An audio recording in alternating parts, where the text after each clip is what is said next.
बायजीद बिस्तामी रहमतुल्लाह ताला अलैह अल्लाह के एक बहुत बड़े वली हैं। उन्होंने 40 साल तक अल्लाह की इबादत की, 40 साल तक विलायत के लिए, लेकिन वो वली ना बन सके। फिर एक रात ऐसी आई कि उनकी वालदा अपने बिस्तर पे आराम फरमा रही थी और वालदा दमा की मरीज़ थी। तो उनकी वालदा ने देखा कि बायजीद इबादत कर रहा है, उनकी आँख खुली। उन्होंने उनसे कहा कि बायजीद मुझे पानी पिला। सर्दियों की ठंडी रातें थी। हज़रत बायजीद बिस्तामी रहमतुल्लाह अलैह मट्टी के बर्तन में पानी लेके हाजिर हुए तो देखा कि वालदा की आँख लग गई। अब वो दमा की मरीज़ थी, उन्होंने सोचा कि अगर मैं उठाऊँगा तो दोबारा आँख लगना मुश्किल हो जाएगी इनकी, क्योंकि मरीज़ हैं, तो मरीज़ को नींद वैसे ही बहुत मुश्किल से आती है, और अगर मैं यहाँ पे पानी रख के चला जाता हूँ तो फिर ये माँ की नाफरमानी हो जाएगी। हज़रत बायजीद बिस्तामी पूरी रात, सर्दी की ठंडी रात के अंदर अपनी इबादत छोड़कर अपनी माँ के सामने वो पानी का मट्टी का बर्तन जिसमें पानी मौजूद था लेके खड़े रहे।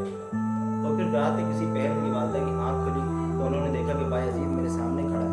तो उन्होंने उससे वो मट्टी का बर्तन जब पानी का लिया तो ठंड की वजह से उनकी उंगली के ऊपर बर्तन चिपक चुका था, और जैसे ही वो बर्तन माँ के हाथ में दिया तो उनकी खाल उतर गई, जहाँ से खून बहना शुरू हो गया, और माँ ने वो देख लिया।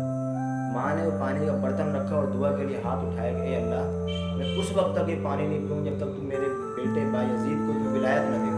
और अल्लाह पाक ने उनकी दुआ कबूल की और हज़रत बायजीद बिस्तामी को विलायत का दर्जा अता किया। अब देखें कहाँ 40 साल की इबादत और कहाँ एक रात माँ की फरमा बरदारी, कहाँ विलायत मिल गई। मकसद ये कि वालदैन की फरमा बरदारी, वालदैन का मकाम एक ऐसा बुलंद मकाम है कि अल्लाह रब्बुल इज़्ज़त बड़ी बड़ी दुआएं कबूल फरमा लेता है।